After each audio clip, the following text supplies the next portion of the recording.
Okay, I'd like to call this meeting to order. We have the 5 trustees present. Are you out there, Trustee Guerrero-Getch? Yes, I'm here. Ghetto? Okay. I'm here. Ghetto, okay, Yep. Thank you. So all trustees are present. Gerald, has the agenda been posted according to the open meeting law? Yes, it has. Thank you very much. Trustee Blakey, would you mind starting us?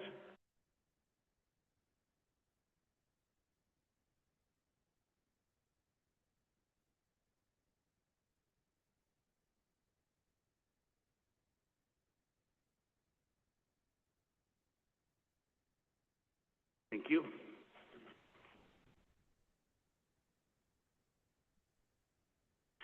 Public comment. Members of the public speaker asked to state their name for the record and will be limited to a uniform number of minutes.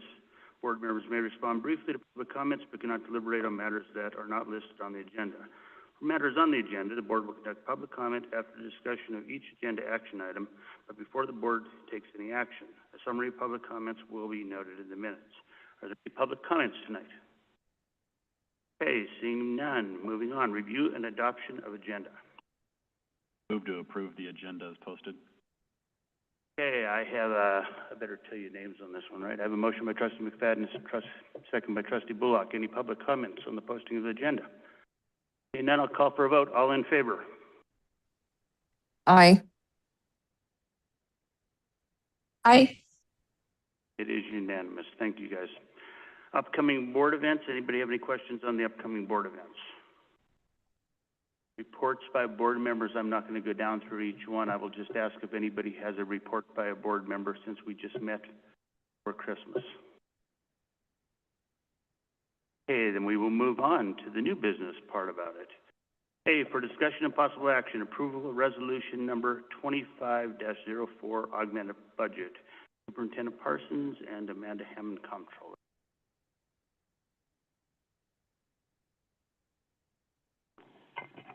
So you'll see in your packet that we have the information on the augmented budget in there.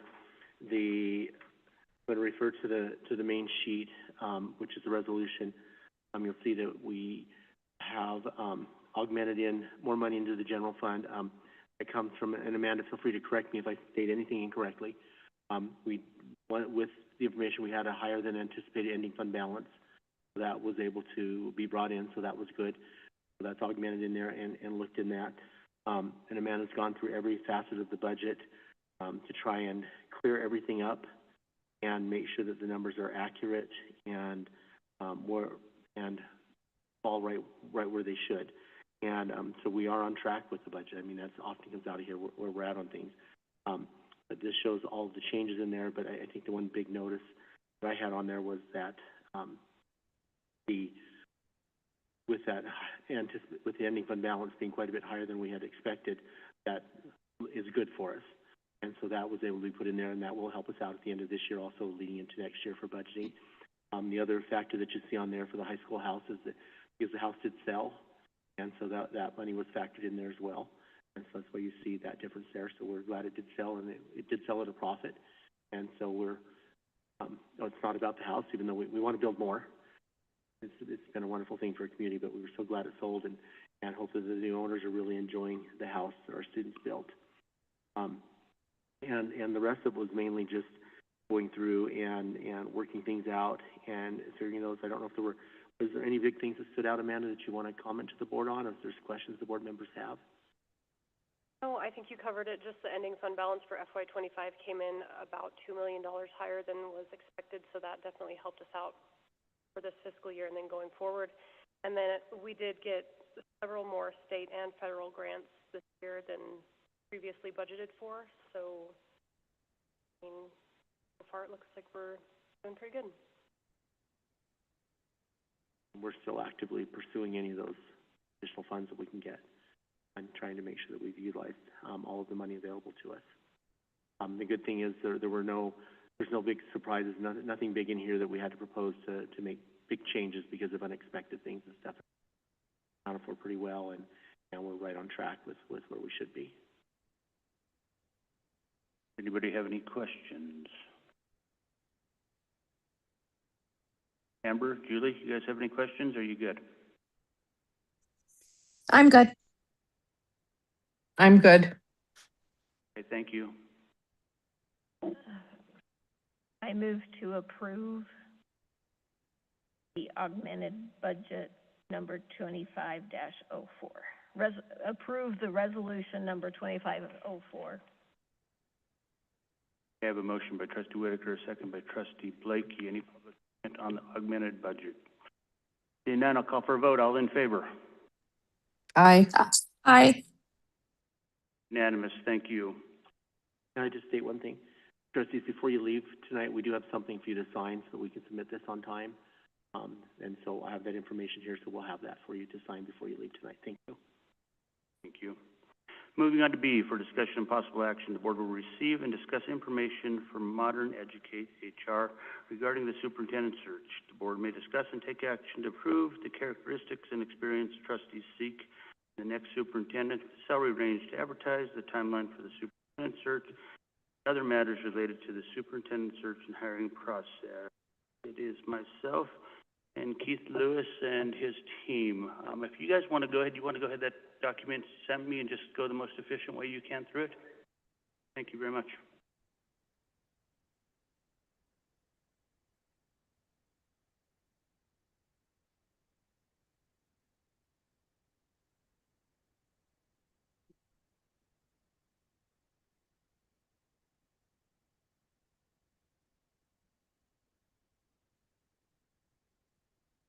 There we go. Good evening, Keith Lewis for the record. Todd Hess for the record. And do you see Dave Jensen on your, Dave, there's Dave Jensen. Look at him. He's looking Dave relaxed. Jensen for the record. So I sent a email today to Greg and just kind of outline everything I hope to get accomplished tonight. We've sent you quite a bit of documentation in your packet, and so hopefully by the end of tonight, we'll have established a tentative timeline. And the only reason I say tentative is just because things could change within the process, but hopefully coming out of here with a pretty clear-cut timeline that you want to follow. We want to have a conversation on what that salary range might be, so when we post the position that we can provide that information to potential candidates. We want to get your input on a stakeholder survey. Specifically in that, too, we want you to consider how young, or do you want to interview or survey students at all? And if so, then at what age do you want that to be from? So we want to have that conversation tonight. We want to talk about the superintendent profile. I was able to take the profile that you used prior to Daryl's hiring. And so we've modified that into a little bit more detail, but we would also have an abbreviated version that we'd place in the ads, so we can condense that a little bit. But the profile that's a little bit more detailed would be part of the application process that every person would see. Finally, just if you have any feedback on the application itself or the application process, we certainly want to get your feedback. And then hopefully after tonight, we have all that ironed out, and we're going to be ready to start running as soon as I get back to Minden this evening. And one of the things that I'll say now so that I don't forget later is that we will be sending out an email to all of you to start arranging those interviews, individual interviews that will be coming out to you either tonight or tomorrow morning. And you can give us times that you're available, and then we'll schedule a Zoom interview. You can plan about 45 minutes to an hour for those, okay? And then one last thing that Greg has brought to my attention tonight, we might want to review the number of candidates that you want to interview. We've been made aware that the administrator's negotiated contract requires you to interview anyone that meets those qualifications. And so should you have on a lot of internal candidates, we could quickly get to that 5 that you had approved last meeting. So we may want to look at that and make some revisions to that, knowing that new information. And what that might entail then is a first round and a second round of interviews if we end up with a lot of internal candidates as part of this process. So, does anyone have a preference of where we start? Okay, let's just dive right into the timeline. I think that's will kind of guide a lot of our work. So in your packet tonight, I have put a proposed timeline. And again, this is just a proposed. You certainly, we want your input on that.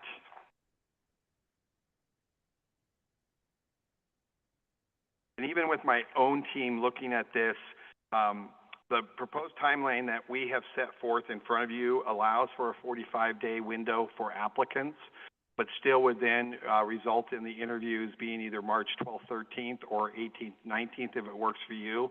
So you're looking mid-March to eventually having a candidate selected. The next step in that talks about the actual selection process and the contract, and that's more time just by your current meeting schedule. So you would have the March 31st is a regular meeting already. And so our goal would be after the interviews to have a contract in place that we could bring to that meeting. But if we're still working on that, then the next meeting is in late April. But again, we can speed all of that up with a special meeting for the sole purpose of finalizing a contract. So as you're looking at that timeline. So I assume, I'm going to make the assumption that you've probably all read all of this, and I don't want to go through it with you. So really on some of this, if just kind of open it up to questions, and we can speed up this process as much as you want on that. So I'll open it up to the board.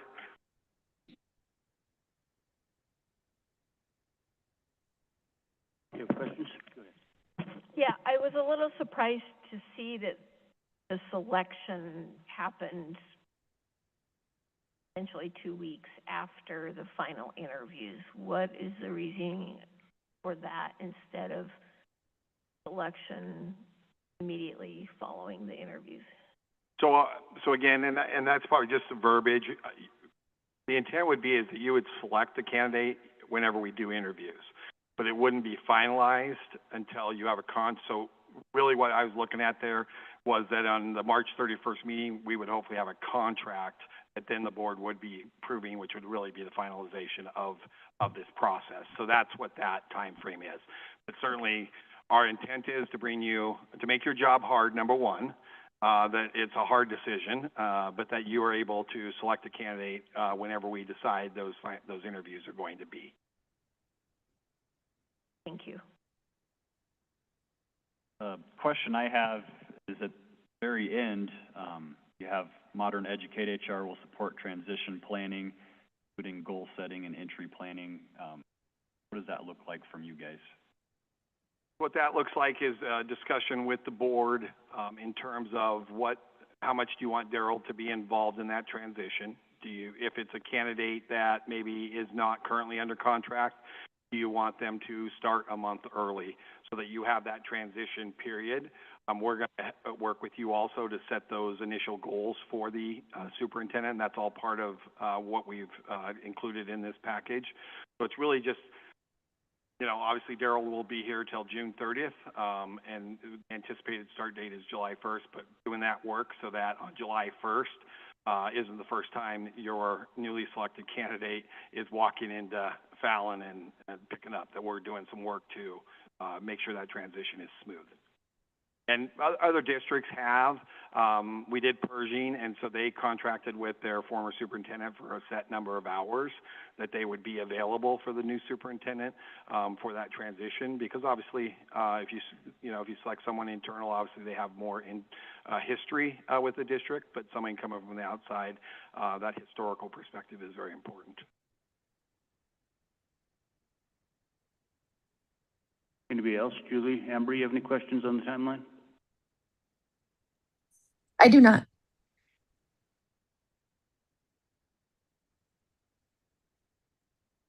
I'm assuming that's a no.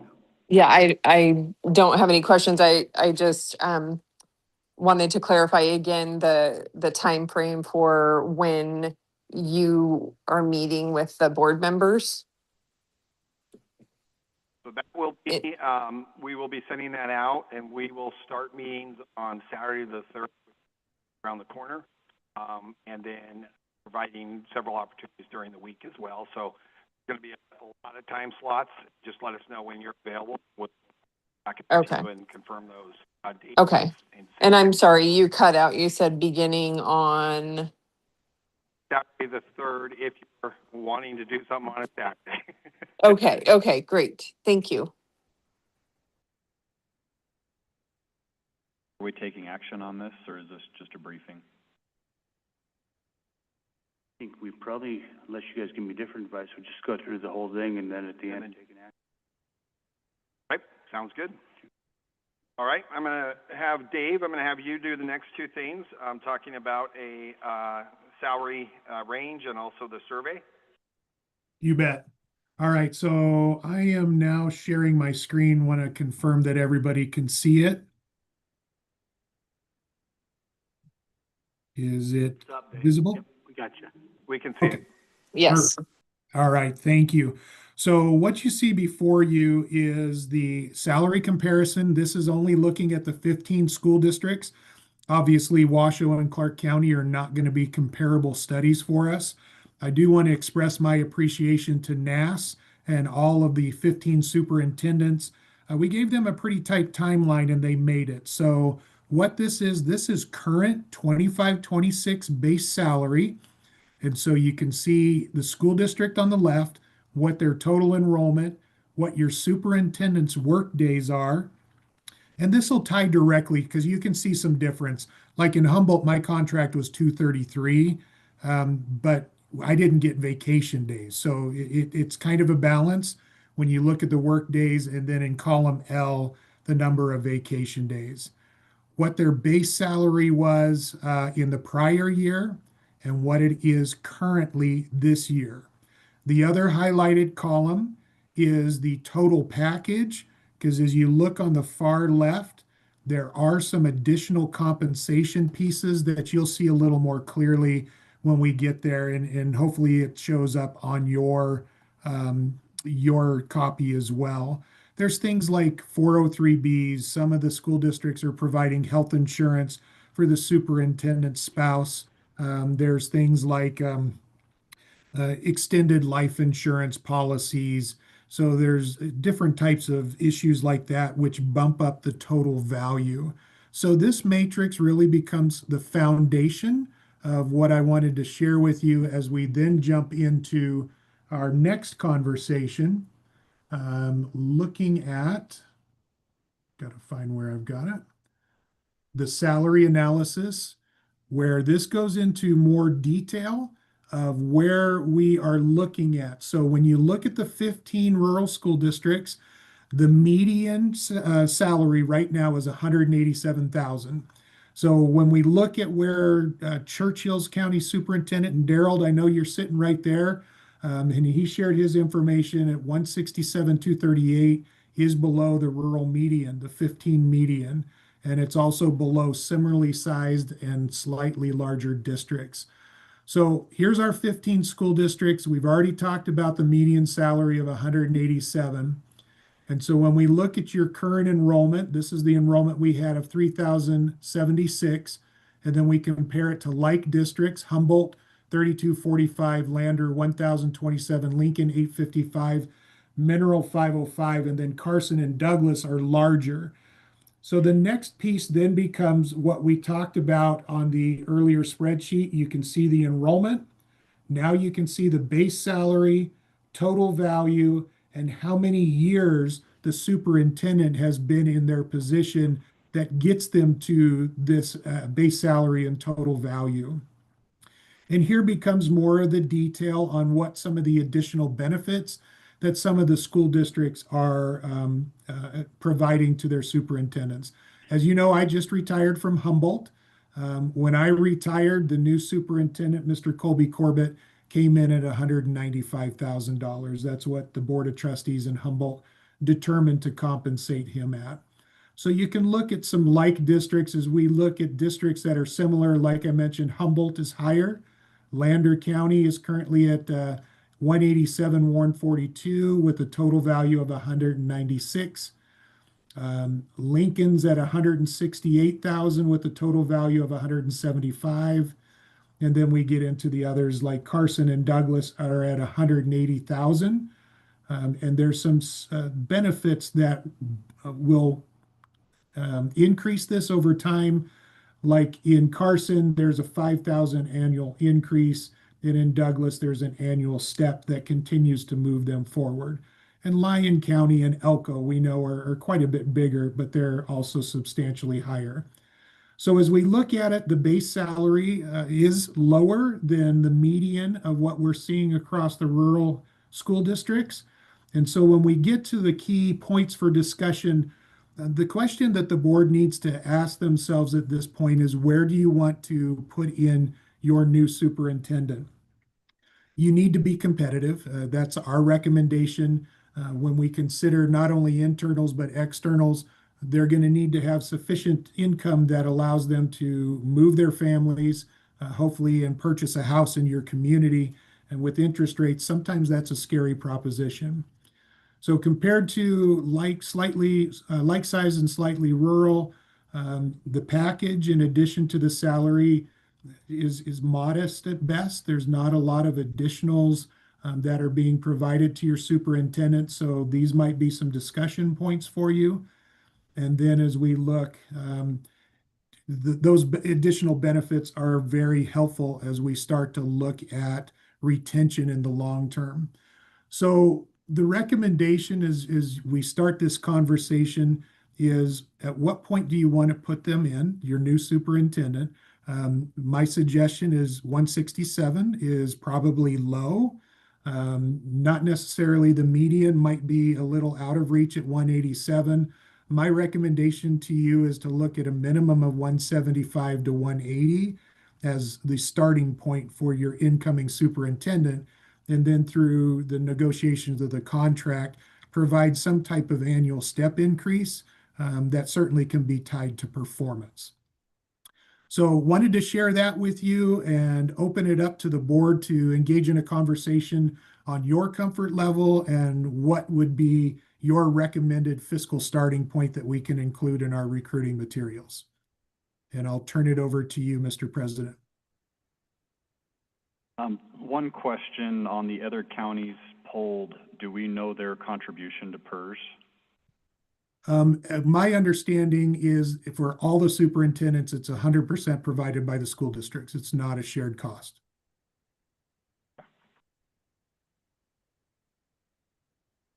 Dave, can you tell me, is the 187,000 based on the base salary or the total valuation? Base salary.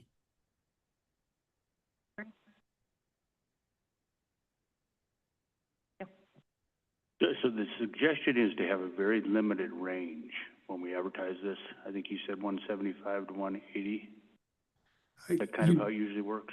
Yeah, and you can do that based upon experience, or your other option is to say, this is where we're willing to start a superintendent, whether that be 175 or 180. I have one more question that you guys may not have an answer for. So like in the last 4 years, 5 years, about what is superintendent pay increased? I mean, it's got to be, I'm guessing, fairly substantial here in the last, I know you probably don't know off the top of your head, but you probably have an idea just from when you did the job compared to. I can tell you that I came in at 155 in 2020 in Douglas County and left at 180. So in that 3-year, we accelerated quite a bit, again, based on some of the same data that you're looking at, is that Douglas itself was not as competitive as they wanted to be. So, Dave, I don't know what, and Todd, maybe you can speak to Corey. Yeah, I was there 8 years. I started at 120. When I left, I was at 176. You know, one of the things that I feel like, I spent 30 years in Western Nevada, and I think some of the issues with that is we have to recruit against sometimes, or alongside with Washoe, Carson, Douglas, Story, Lyon, Churchill, and sometimes to a smaller extent Pershing. So I think in Western Nevada, for at least us anyways, that's a consideration, whether it's a bus driver, custodian, or superintendent. Thank you. And just to share in my case, obviously I was superintendent in Humboldt for 13 years. I started at 121. back in 2012. And it was a different time, I would tell you honestly, back then. In my last 5 to 6 years, the board took some very deliberate action to accelerate my compensation, and I retired at 226. And so that's where, when we look at my replacement, he was started at 195, which still is higher than that median. So there were very strategic actions by most school boards in the past 3 to 5 years to make increases to superintendent salaries, and that's very deliberate. You want to keep a successful superintendent in your district. And then if you're looking for a new one, there's got to be something that truly entices candidates to say, I'm interested, and it fiscally is worth it for me to consider this school district. Thank you. And I would also add, I think where some of the shift has also been is that superintendent contracts didn't always have the escalators built in. And so you agreed to a salary, and then at the board's discretion, they would bring it forward. So I think that's the trend you're seeing, and it would be a recommendation if one start at 175, but there's still a % increase with a successful evaluation by the board. That they have to do something to get it, but at least they see where that that escalation can be, rather than just here it is, and when you get around to talking more salary, which is always difficult. There's never a great time to do that. So that may be something you look at. And for the record, Dave Jensen, one of the reasons we recommend that is there's automatic triggers for most of your other staff. Your classified, certified, and your administrative generally get an annual step increase, yet often the superintendent does not. That has recently changed to where most superintendents have an annual step increase automatically built in. That way the board's already taken action on it. It doesn't have to become this big public thing where, here it is, it's transparent. Here's what we're going to do, just like we do with other groups.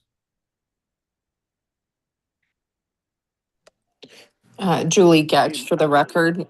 Oh, sorry. I was just going to say, to Greg's question that, I kind of had the same question, but I'm also, in looking at the document that was provided this evening, the majority of the superintendent positions listed on there are between, 1 and 3 years.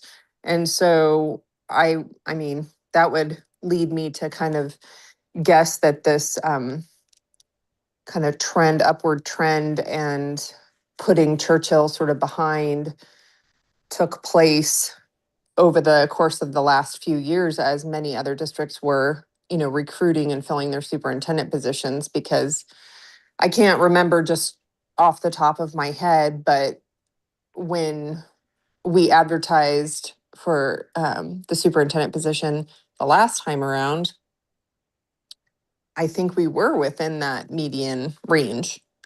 And now, 3 years later, we've fallen behind. But I mean, if somebody remembers that portion of it from the recruitment, I just would venture to say that we were advised on kind of a good place to start last time around.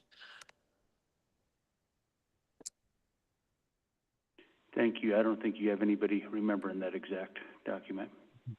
Maybe Trustee McFadden. You have it there? I printed out our last go-arounds, meeting minutes and everything, and the salary range advertised was 160 to 175. I will share Thank that you. I'm not against the recommendation, but I'm in favor of the recommendation. It actually came a little lower than I thought it was going to. I think the Carson superintendent's underpaid. If you look at this, I wouldn't disagree with you. Really easy here. Yeah. Now, keep in mind, when you look at Carson City, he's got this accelerator tied to his contract right now where he will see $5,000 increase annually. So in 2 years, he's going to be at 190. So there is some forward momentum for Carson.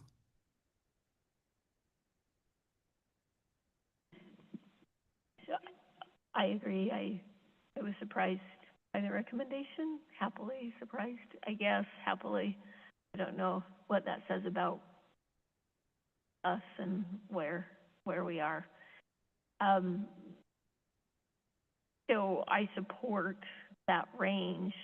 My question is, do we need to consider the add-ons, as Dave to quote the document, lean add-ons that we have, if we need to consider something along that. And I know in the past, the board has not been as thrilled about tying automatic increases to the superintendent because we had strong feelings about the expectations of the superintendent and that they needed to earn that. It creates some challenges, especially if we don't have an effective evaluation tool or just figuring out an evaluation tool. So I think that's something that we might need to look at more closely. I have the same thoughts, and I'm in agreement. I'm not opposed to some sort of step or accelerator, you know, after 3 years of evaluations at a certain rate or something. For me, I was kind of thinking, so I was, you know, since I work at the county, I was just kind of comparing a little bit to what we do over there, and every year they do try to do like a 2%. Doesn't happen every year. Sometimes it's like a 1% to 2% pay increase, which, you know, just kind of comes up as a, you know, cost of living type increase, and I'm open to something like that. I'm also in agreement with the rest of the members. However, I do think that I would like to see possibly something about a longevity. It's, you know, we've had 5 years, and 3. Regardless of what the reasoning is, if we can maybe have longevity, it might bring a person here that wants to stay longer.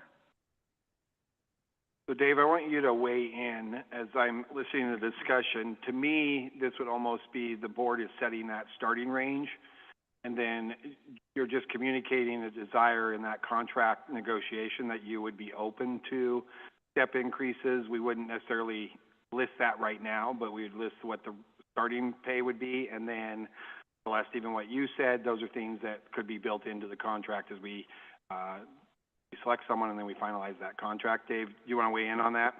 Yeah, thank you. Dave Jensen for the record. I would agree with what Keith shared. We wouldn't necessarily post increases as part of our posting, but it would be part of the contract. I would recommend that you don't wait 3 years for the first movement for your superintendent, but what you certainly can do is tie it to the evaluation. If they're effective or highly effective, or however you have created your evaluation tool for your superintendent, then it could trigger a certain amount of an increase annually. And if they're deemed ineffective, then the contract says you don't get an increase. So that certainly is within your power. I found it interesting when you look at Lander. His is 3 with up to an additional 5% based on evaluation. To me, that's kind of a huge increase. I was a little shocked by it, but most of the others do have an annual increase that ties to it. One thing I noticed also is it doesn't appear that Churchill provides a vehicle for your superintendent. So I don't know if that was a choice by Daryl or if that was just part of the contract. All of the other districts do provide a district vehicle. Obviously, that's not to go shopping or to go on a Sunday drive. It would be for business related, in between schools, for NAS meetings, that type of a thing. That makes a difference for a superintendent as well. So I would recommend that you look at that. Some districts do a buyback on vacation. I'm not sure if that was embedded in Daryl's contract or not, but they could sell back a certain number of vacation days if they weren't used, and that's capped. And those are all the kind of considerations that the board can look at for those additional benefits that oftentimes are a selling point. So really, right now, we're looking at the 175 to 180, and then the contract part will, so we're not worried about that with any advertising or anything. So No. Can we the board kind of agree on that's where we're at? Yeah, but I think the discussion at least helps us even with candidates who may have further questions that there appears to be some willingness for some incentives. We would obviously not, guarantee anything, until a contract, but at least we have that information, in those private conversations. Then this also provides you, let's say you get a brand new superintendent, they're walking in year zero, that might be the 175. If you get a candidate that's got years of experience as a superintendent, that might be your 180 discussion point. And so that range really opens up, so you're not nailed down to one price, and you can consider prior years of experience. Julie Getch, for the record. I was going to ask that question, and so I'm glad that you brought that up, because oftentimes on job postings, ranges tend to be a little more than like a $5,000 range, especially for a position in a leadership role, where again, you may get somebody who's entry level and has no prior experience as a superintendent, but then you might get somebody who's a seasoned superintendent with like 10 years of experience or something. And so in your past practice or experience working with other districts, is that $5,000 range what you normally see, or do you see a larger range to allow for like the depending on experience? I mean, or do you post the range saying like depending on experience? That's at the discretion of the board. Again, I do point to the median's 187. So you certainly have some latitude if you want to increase that range. I just wanted to make sure that we fall within your comfort zone of what you're willing to pay a superintendent. Hi, this is Amber. I was just wondering if maybe we shouldn't go just a tad higher, just because that 175 to 180 doesn't seem like a huge draw or a huge difference, I guess. Just my You want thoughts. to look at like a 175 to 185? I mean, 175 to 187.5, whatever the median is. I mean, I could be tucked into a bigger range because it all comes down to negotiations at the end. Really. Yeah, right.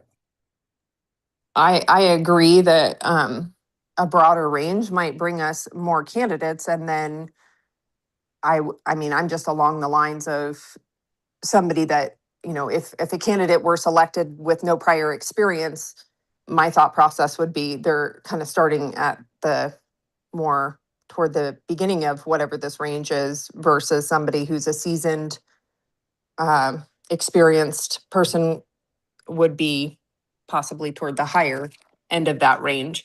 And, I'm not even opposed to dropping the low end a tiny bit, considering that we may have people, again, with zero experience as superintendent applying. So we can drop the lower end and also increase the higher end, just depending on what people think. Anybody have an opinion on that?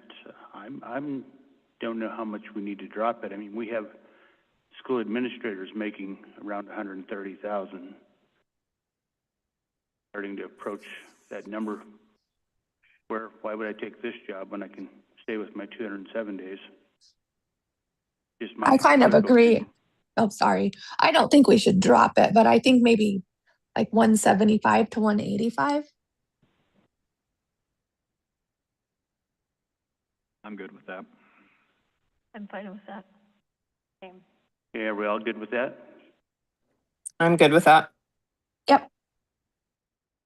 We have a plan. Next. All right, Dave, go ahead on the survey. All right, so the next thing I'm going to open up, if I can find it in my screen, is the proposed survey. Where is it? Sorry. I have so many open tabs in here. There we go. So as we prepare for the stakeholder survey, before you've got a draft, as Keith indicated earlier, Obviously, we want to push this out to the community, your parents and your staff members. The question for the Board of Trustees is, would you like to involve your students? Certainly, there is some value to that. And if you would like to, at what age point would you like to have involved? We don't necessarily recommending just opening it up all the way down to kindergarten. But, you know, some of the districts, the Pershing County, they started at 14. So this is our introductory focus that stakeholders will see. It identifies that they're going to be anonymous. We're not going to identify anybody and their names as we provide this data to the Board of Trustees. It truly becomes that open opportunity for the community to say, this is what we feel we need in our incoming superintendent. So once we get through the introduction, they'll move to the next slide. And now we ask them to identify themselves. You'll get a number of candidates or I'm sorry, not candidates, number of respondents that fall within each of these different groups. So you have the opportunity to see where these responses are coming from. We then move into the questions that are along the Likert scale. And so when we get to that Likert scale, we rank them from 5 to 1, 1 being not important to 5 being very important. And you can see the qualities of the next superintendent. And those go, as you can see, asking about integrity and ethical leadership, communication skills, trust, working collaboratively with you as the school board, transparency, commitment to student achievement, and approachability and visibility in your community. So your community, your stakeholders will say, these are the important things for us, and these are the less important ones. So this gives you that feel of what type of a candidate your stakeholders believe need to come in for your consideration. The next question now starts to look at what prior experiences should your candidate have. Same Likert scale, 1 to 5. Should they have prior experience as a superintendent, as a teacher or a school administrator? Would you like to see those that have experience in rural or small districts? Should they know financial planning, budget development, and fiscal accountability, labor relations, facility planning, student safety and crisis management, and experience working in Nevada or similar regulatory environments? We then jump into the next question. How important is it that the next superintendent demonstrates the following leadership approaches? The ability to make difficult decisions, willingness to engage with stakeholders, navigating political, fiscal, and community pressures, respect for the distinct roles of you as a board member and of the superintendent, and a commitment to data-informed decision-making.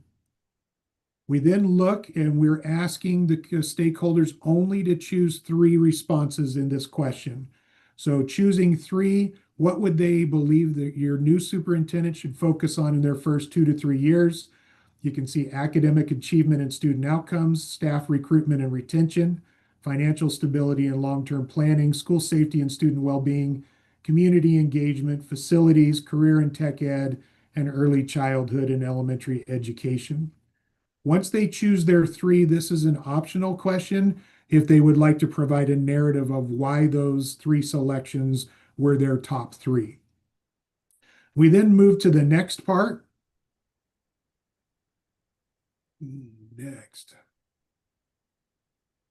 It's not letting me move to the next part. So I'm going to exit out of this one and come back down to here. So these are open-ended questions. So we're going to ask our stakeholders first, desired characteristics. What personal qualities or leadership traits do you believe are most important?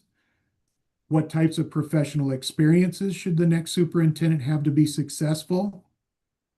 How we define success? What would your community, your stakeholders like to see after 3 years to determine success? And then if there's any advice that your stakeholders would provide to you as board members. That would then be the sum of the survey. And then we just exit out with a thank you for them taking their time. And then again, reminding them that their responses will be anonymous, but they will be compiled and shared with you as a board of trustees to assist you in that process of selecting your next superintendent. That is our draft of the community survey, the stakeholder survey. And I throw it back to you, Mr. President, for any discussion or comments that the board may have. Anybody have any questions or want to go with the student age or any of those categories? I think it looks good, and I think 14 is a good, responsible age to take some stake in your district. I I agree. agree. Everybody, Thanks. okay, so we're all good with this one? Okay, we can move on forward. Thank you. Just a quick note, what is your survey policy? Is it passive? And do we need to prepare anything to send out? No worries. No worries, we can send it. That'll be facilitated through the district, your Yes, community. we can do that through our public information officer. Won't turn that off since I'm still talking. Okay, we're making good progress. All right, let's go ahead and move on to your profile, superintendent profile, candidate profile. And again, I'm going to ask the same question. I'm going to assume you have read it. And to what degree do you want to go through it?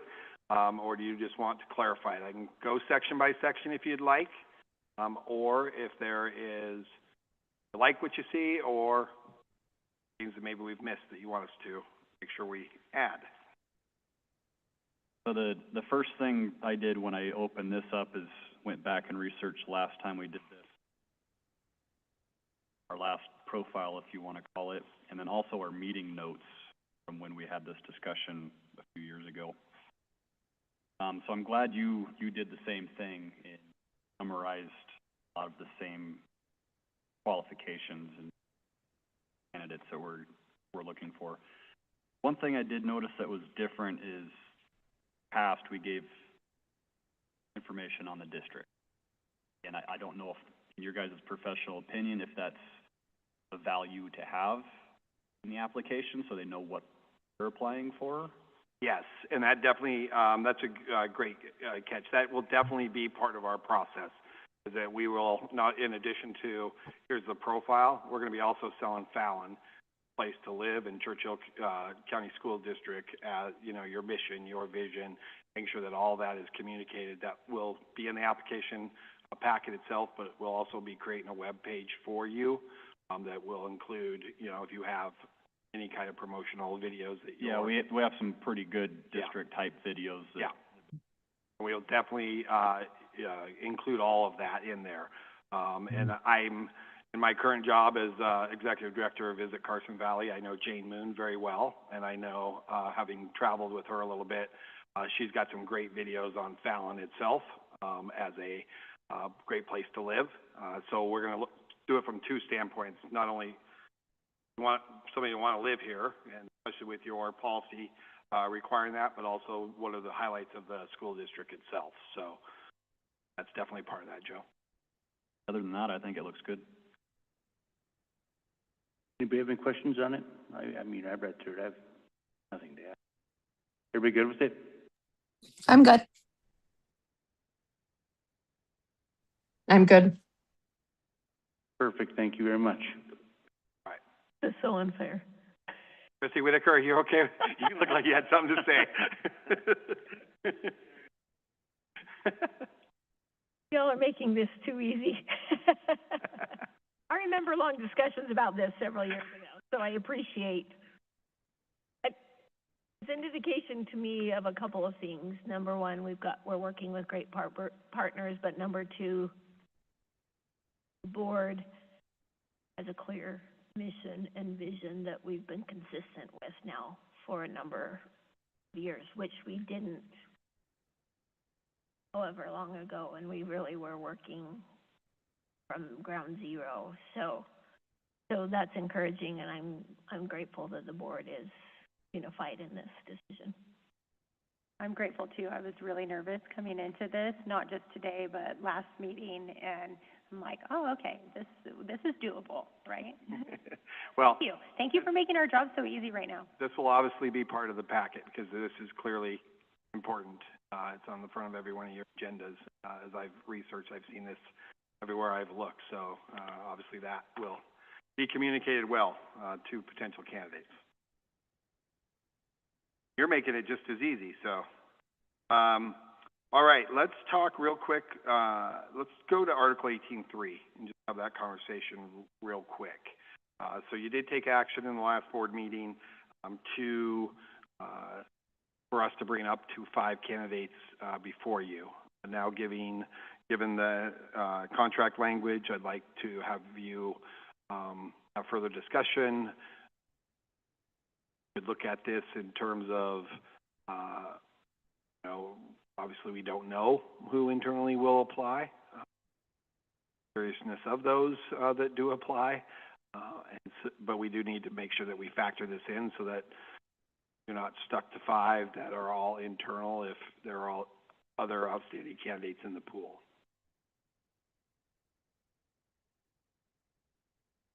I will read it to you just so that everybody's on the same page here. Administrators eligible for CCAA membership shall be afforded the opportunity to interview for vacant director or superintendent positions. They have the licensure or experience for the position, and they complete the full required application for all applicants. Basically, if they get online and do the application, the licensure is already there. I guess the only one you could really look at is experience.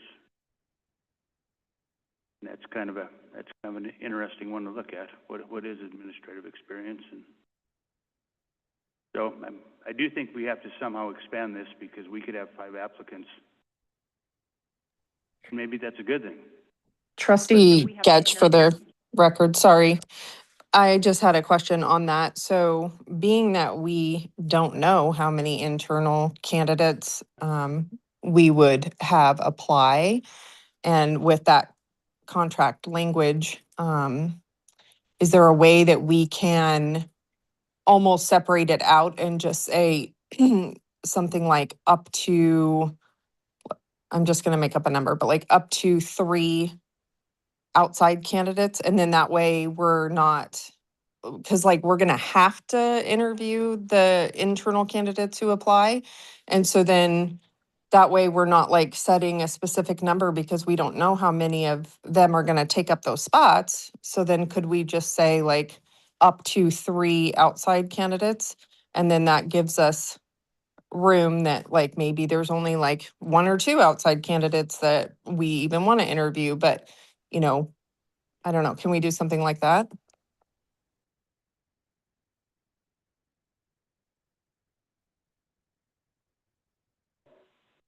I'm not so sure that I like the up to. Are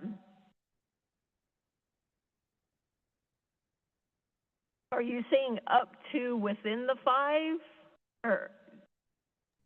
Well, what I'm trying to Don't say is have like 5? to Greg's point, like let's just say that we put it out there like we're going to interview like up to 5 candidates, and let's just say that we get 5 internals, then that takes up all 5 of the spots that we said that we were going to interview, and our hands are kind of tied because we said, because we have to interview internal candidates. So my question is, can we word it in such a way that then that way anybody who is qualified internally and applies is obviously going to get their interview, and we've left ourselves wiggle room to then select up to like 3 outside candidates to add to that. And then we're not like at any set number because again, we don't know how many internals are going to apply. Is this a number we have to set right away, or can we wait till applications close and you guys can come back and say, okay, you had 4 internals and this many externals, where do you want to interview? This is definitely not a decision, Trustee McFadden, that we have to make tonight. It's again something that we can see what we're looking at. We're going to ask to be on your agenda for every meeting as we go through this process, so that we can at least give you an update of where we're going. what's happening in the process, in a public fashion.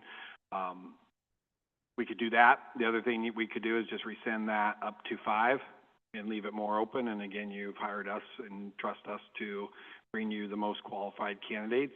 End up with a bunch of internal, and we end up with a bunch of really quality external. Then maybe that first interview looks a little different. Maybe that's not as detailed, and it's more a screening to where you then narrow it down to a second interview, which is then maybe a little bit more detailed. So we could do it different, but we don't necessarily have to make a decision tonight, because that's down the road before we have to make that decision. Mr. Jensen, do you have anything you want to add, or Mr. Hess? Dave Jensen for the record. I was just going to say exactly what Keith just said. I don't see this as a decision tonight. As we start to gather those applicants, we're going to keep you informed. We'll get a feel for how many externals and internals within the next several weeks. And so then the board can make that decision. I do like that idea. I hate saying that we're going to limit ourselves to only 3 external applicants. So I would prefer to keep that number at the 5 qualified external applicants. And then I guess we're being told that we have to interview all of the internal. And then I guess if we're doing 10 interviews, we're doing 10. That's what I've committed to doing. I would hope an internal applicant isn't qualified, we don't have a bunch of them put in. That would be my ultimate hope, is that we don't have a first-year VP decide that they should be the next superintendent. We don't know that until they come in. And sometimes they do it for experience too. Okay, so they may not know they may know that they're not going to get it, but they do that for the experience. So we just don't know that potentially they could. They meet the minimum qualifications, they automatically get an interview. And so, I mean, that's very likely consideration. Is this relatively, Gerald, is this new? Or was it in place when you're... I think this is in place. As we're sitting here talking, there is one thing I do notice as we think about the required qualification eligibility. I know that when we hire for assistant superintendent or director positions, we have a requirement that we put out, that we post, about a certain number of years of administrative experience that we've required. And that there's nothing with it. And I don't know if the board wants to do that. I know that is something that we've had there on this. It has just teaching experience is required, and the eligibility to hold the license. So I don't know what however the board wants to go with that, but that is one factor there too, that the board could consider as well. And for what you're looking for and what you want to identify with that, because I know we have had that situation. When we fill positions, any position, and in leadership positions too, we often have a lot of applicants that don't meet our minimum requirements. And what we do then is we go through that, and if we don't feel we've got good applicants, we can go back and look again, reevaluate. But that's where we've usually gone with those. And so I don't know if we want to be any different with this one or not. It'll be completely up to the board. If we want to have a requirement like that in here, or if, and this is, I believe, very close to what was used before when I was hired on that. So that's only one thing I think of that is different than what we normally do with the other positions. Would that be a Charlotte question to see what our boundaries are with the verbiage inside the negotiated agreement? The negotiated agreement states that it meets the qualifications. We set like 5 years of administrative experience. I think that's a great idea. I think there has to be some administrative experience. I agree with that. And I think that 5 is a great number. Anyway, 3 to 5. Does that sound good to you guys as far as I don't think outside less firm? than. 5 years experience, does that make sense? Yeah, I think at least 5. If you're talking superintendent, you want them to be a little bit more seasoned.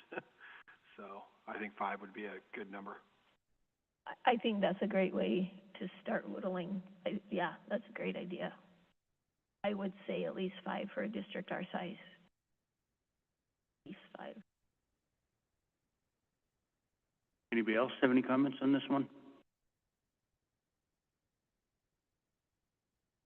And then that takes care of the language in the contract that you must meet our minimum requirements. So if that's in there, that's a minimum requirement. Do you care if it's public or private insurance? Sorry. But that's something to consider. I don't think I do. I don't think that one bothers me. It's gonna be pretty rare, but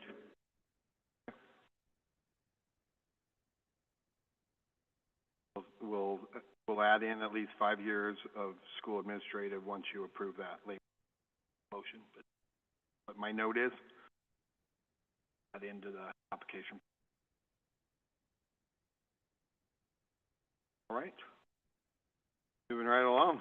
Just the only other two things was just the application process. Again, questions, actually on the application, what their cover letter needs to entail, again, will be more for us on our end, since we're going to be seeing these and bringing candidates forward to you. We think the questions are appropriate to get to candidates that fit Churchill County School District.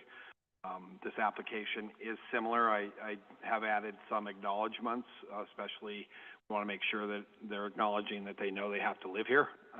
That's a very important thing, so we'll make sure that they're acknowledging that. We make sure that they are waiving their statutory, so that this process again can move forward. Up front, they know that their name will be released at a certain point in this process. So again, I think those acknowledgements are appropriate. So any other feedback on the application itself or the process itself that will go out? Hey, this is Charlotte. Can you all hear me? Yes. Hello, Charlotte. Okay, hi. I just had I thought I'd let you know, yes, I have been here most of the meeting and listening in. And my one observation here, and this might be a good time for me to make this point. The trustee who felt most strongly about requiring the superintendent to live in Fallon is no longer on the board, and it's been a number of years since that was put in place. So if the board had any appetite to reconsider, it might be a good question to ask you if, in your professional opinion, do you think that requirement is going to be an impediment to getting quality candidates?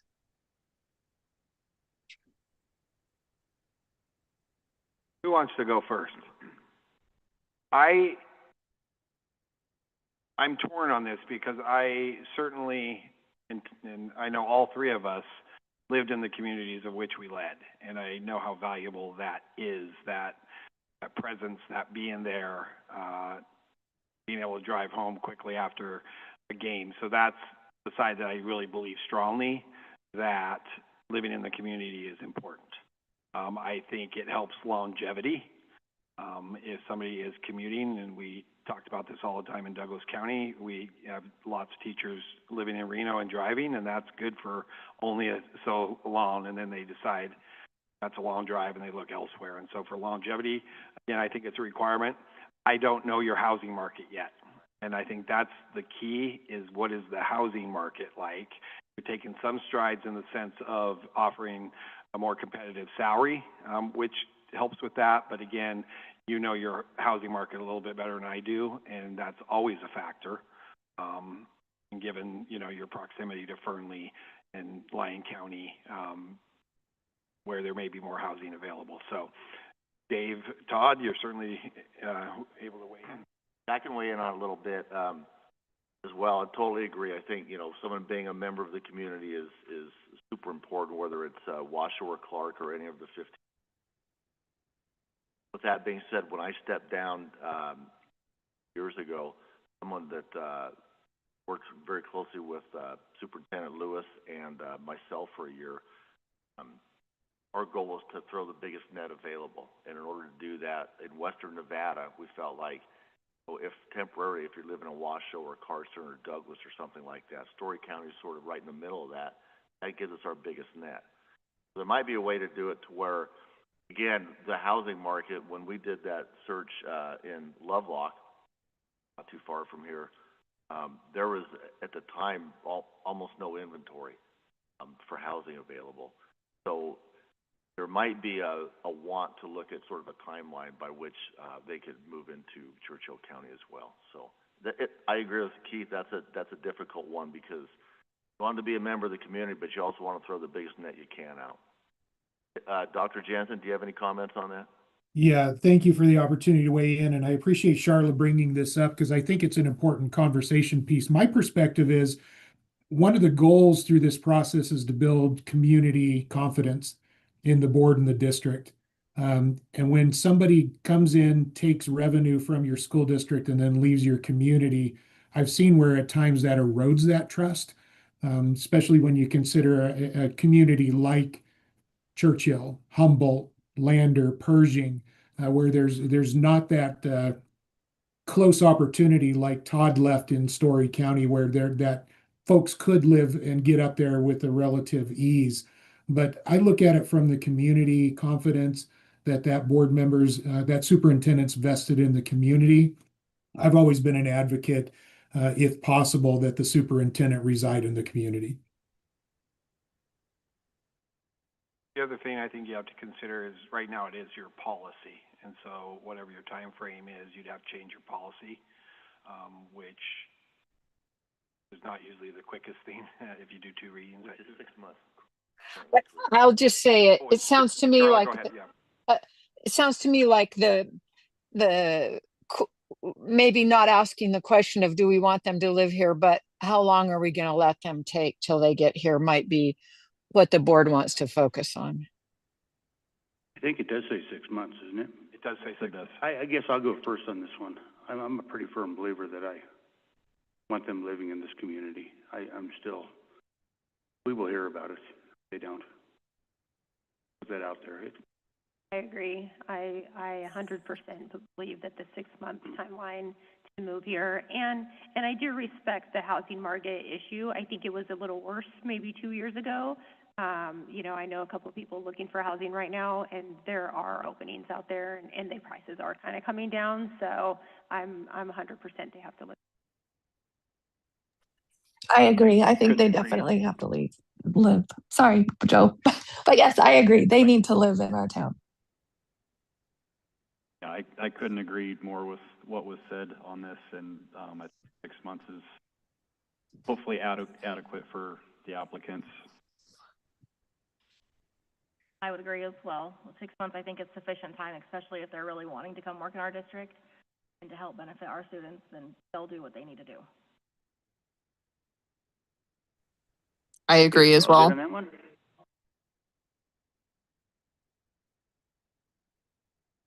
On the application. Charlotte's happy on it. Right, any other input on the application or the process?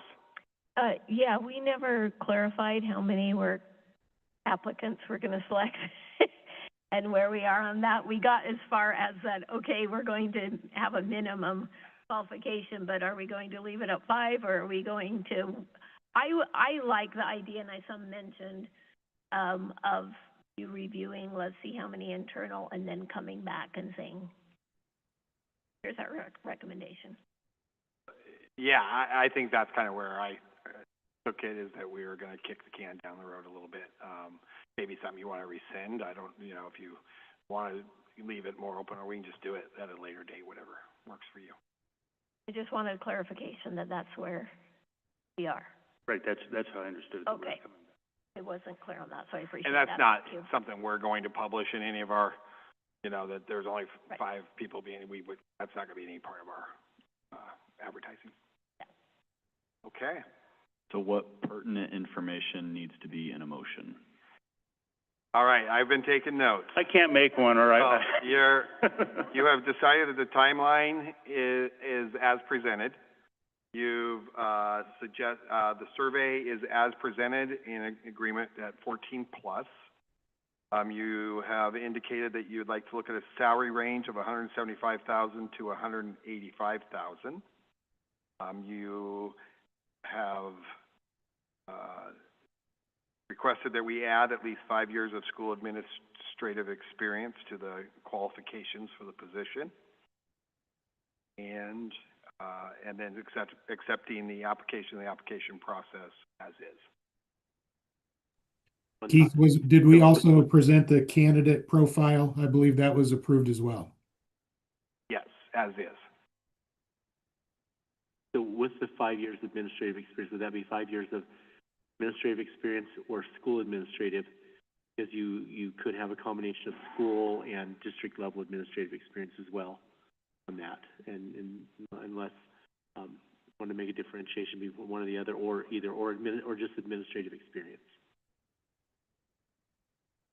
I'm good with just administrative.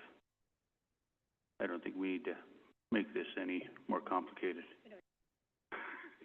Gerald, are you thinking there's an end around on that, how we word it? No, when you said back, you said school administrative? Yeah. And I was thinking any administrative experience, because it could be at the school, or it could be in different departments and different things, depending on. Okay. So make sure it is worded any experience. Yeah. Okay, so I'm gonna give this a shot and we can amend it. Make a motion to give Modern Educate HR the following directions.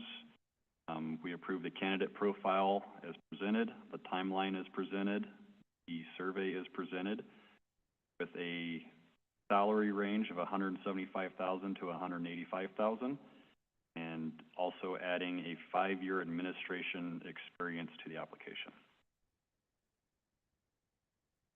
There though.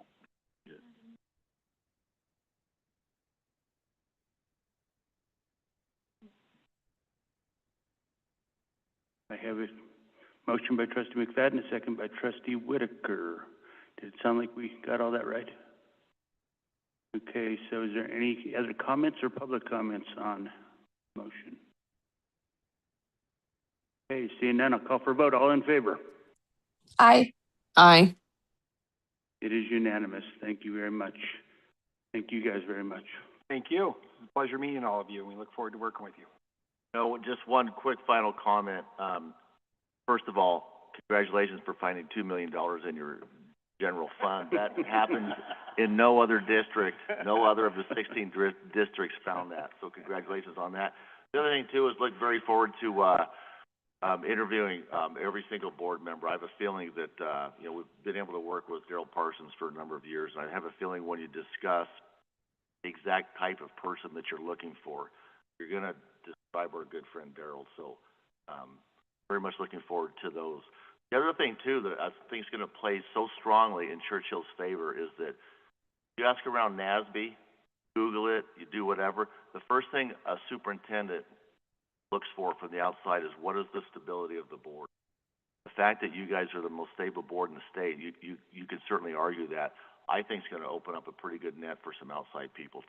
So congratulations for all the work that you've done as well. You should be congratulated on that, and I think you're going to see in the quality of the candidates. Thank you. Look forward to working with you. Our former headhunter said that very first thing to us. He always said, you're not just interviewing a candidate, candidate's interviewing you. So it matters. Me, that is true. Thank you, guys. Okay, we will move on to number 10, discussion and possible action regarding future items as requested by the Board of Trustees and clarification requested items. Does anybody have a BMAR tonight? And No. then we will move on. Okay, so public comment. Members of the public speaker asked to state the name for the record and will be limited to a uniform number of minutes. Board members may respond briefly to public comments but cannot deliberate on matters that are not listed on the agenda. Are there any public comments? Okay, then this meeting is adjourned. Have a great New Year. We'll see all you guys next year. Happy New Year, guys. Thank you.